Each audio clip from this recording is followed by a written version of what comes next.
look at both type 1 and type 2 naming. So I have just a little bit of notes here for you to help you out as a review. Remember, for type 1, you're always dealing with an ionic compound, a cation and an anion. The cation is always the metal.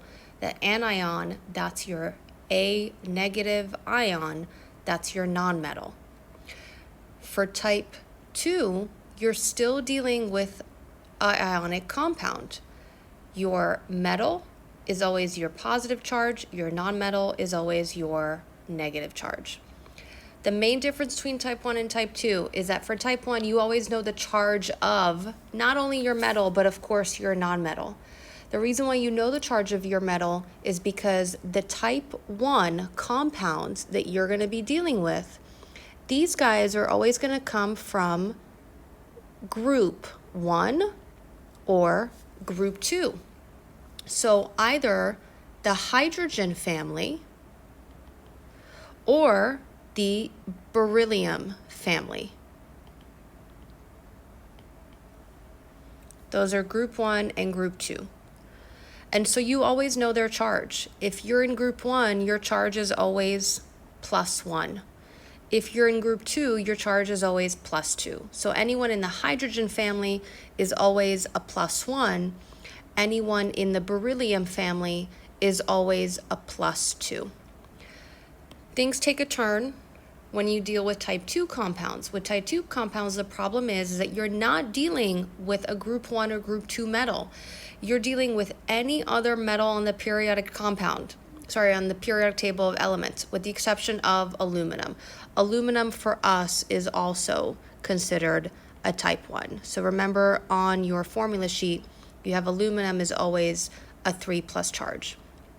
So you're either doing group 1 or you're doing group 2 or aluminum. Anyone on the formula sheet that I gave you is indicated as a type 1. Type 2, you don't know the charge on the metal because it's a metal other than a group 1 or a group 2 or aluminum. So what you have to do is you have to use the charge on your nonmetal, which you always know because that's just straight off the periodic table. And you're going to use it to balance the overall compound to figure out what's the charge of your metal. So let's start with the type 1 examples. I'm looking at your nomenclature packet, and I'm on the very first page, and I'm looking at numbers 14 and 15. And remember, for these, just to start you off, you have a big clue, and it already goes and tells you that this is a type 1. So that's just to make things a little bit smoother for you as you're starting this process. So you're trying to go from compound to name. And so first you want to identify what type is it so that you know what rules to follow. Well, potassium is in the hydrogen family. It's in group 1. Potassium always has a +1 charge. And then you have sulfur. Sulfur is in the oxygen family. They always have a -2 charge. Potassium is your metal, sulfur is your nonmetal. It should then make sense to you why you needed 2 potassiums to balance out the overall positive charge to the 1 sulfur. Because right now you're looking at 2 potassiums, each one carrying a +1 charge, and 1 sulfur. So there's your -2 charge. So now your ionic compound is balanced. But for type 1 naming, it's really simple. As long as you can identify that it's a type 1, your naming rules are as follows. You take the name of the metal and copy it straight off the periodic table, starting with uppercase letter. So I'm going to write it out as potassium. My nonmetal, I take the name and I cut off the ending and I add the ending "ide." So if I show that to you here to the side, if the name is sulfur, my ending is "UR." And so now, once I remove that and I add an "ide," then now I have the anion name, which is sulfide. And so potassium is uppercase, sulfide is lowercase. So your naming rule for type 1 is that you name the metal straight off the periodic table, you take your nonmetal, cut off the ending, and add "ide." Metal is always uppercase, non-metal is always lowercase. So let's look at number 15. Beryllium is in group 2. Beryllium always has a +1 charge. Because I know that beryllium always has a +1 charge, I don't really need to go any further because I already know that sulfur is a nonmetal. I have no confusion that it might possibly be a polyatomic or something else. And so if I did want to take that additional step, remember beryllium is always a +1. Sulfur, I'm sorry guys, I don't know why I keep saying +1. It's not a +1, it's a +2. It's in the second family. So it's always a +2 charge. It's in group 2. Beryllium is in group 2, so it's always a +2 charge. Sulfur is a nonmetal that always has a -2 charge. And so I just need one of each, and my ionic compound is balanced. So how do I name type 1? Copy and paste off the periodic table your metal. So I'm going to copy and paste off the periodic table. There's the name, beryllium. Now for my nonmetal, I take the ending, drop it, add an "ide." So remember sulfur, your ending is UR. You're going to add IDE, and you get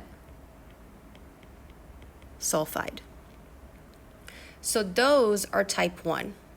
Type 2 is a little bit different. For type 2, remember you don't know the charge of your metal. So it's going to be really important for you to do the balancing.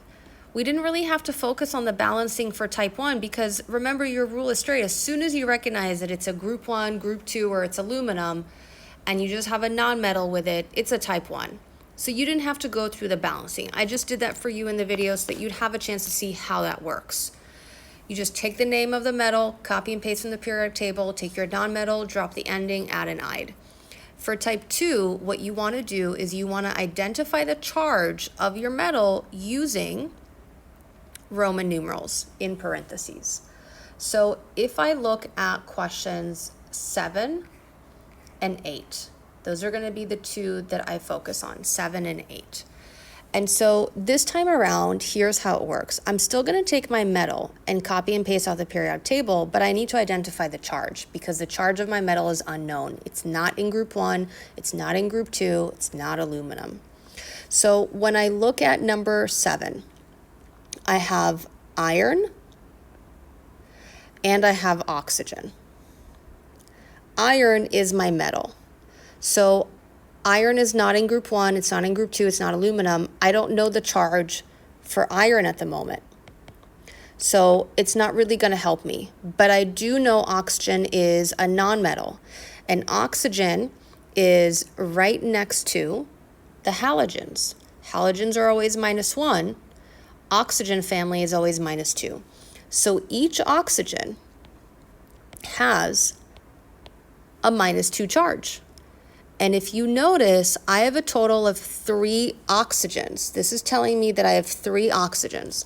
So if I have 3 oxygens and each one of them has a -2 charge, because each oxygen on its own has a -2, and I have 3 of them, that means that my overall negative charge right here is a -6 charge.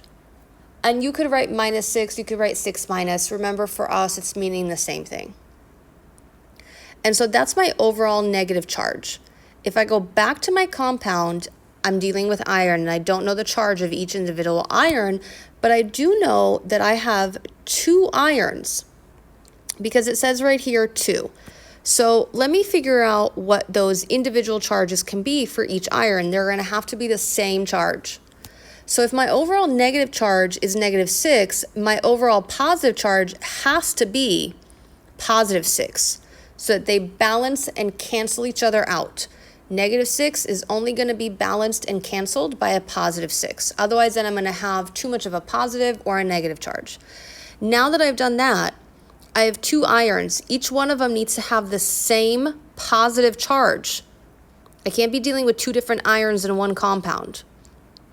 So if overall I have a positive charge of 6, that means that each iron has a positive charge of 3. And now if I look at that, 3 and 3 gives me 6. So the individual charge of my iron is a 3 plus. So here's how I write out the name. I write iron.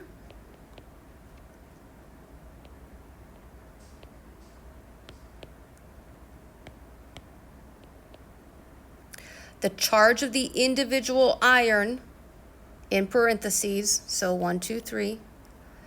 Oxygen. Here's my name. There's my root.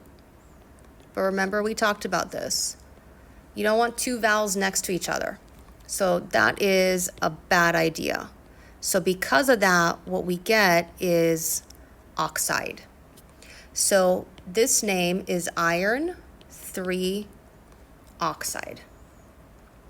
Let's go to question 8, which again is a type 2. So let's look at how this works. I have SN, which is tin, and I don't know what the charge of tin is. If I look for tin on the periodic table, it's number 50. It is not in group 1, it is not in group 2, and it's not aluminum. It's just a metal, and it's so close to the staircase. So tin, I don't know the charge of it. Again, I'm kind of stuck here, not knowing the charge. That's a big clue for me. I'm dealing with a type 2 because I have a metal and a non-metal, and I don't know the charge of my metal. I'm a type 2. I have 2 oxygens. Using my periodic table, I know that oxygen, being in the oxygen family right next to the halogens, oxygen always has a -2 charge. And I have 2 oxygens there. So what I'm going to do is each oxygen has a 2- charge. And I only have 1 tin. My overall negative charge right now is a -4. My overall positive charge has to be +4. It's the only way that they're not only going to balance each other, they're going to cancel each other out. So that means the charge of the only single lone tin that I have there in the compound is a +4. So now I can write out the name, copy and paste from the periodic table, tin, put the charge in parentheses. Remember, use your Roman numerals. Oxygen, ending gets cut off. I replace it with an "ide." I don't want 2 vowels next to each other, so we remember that we use oxide.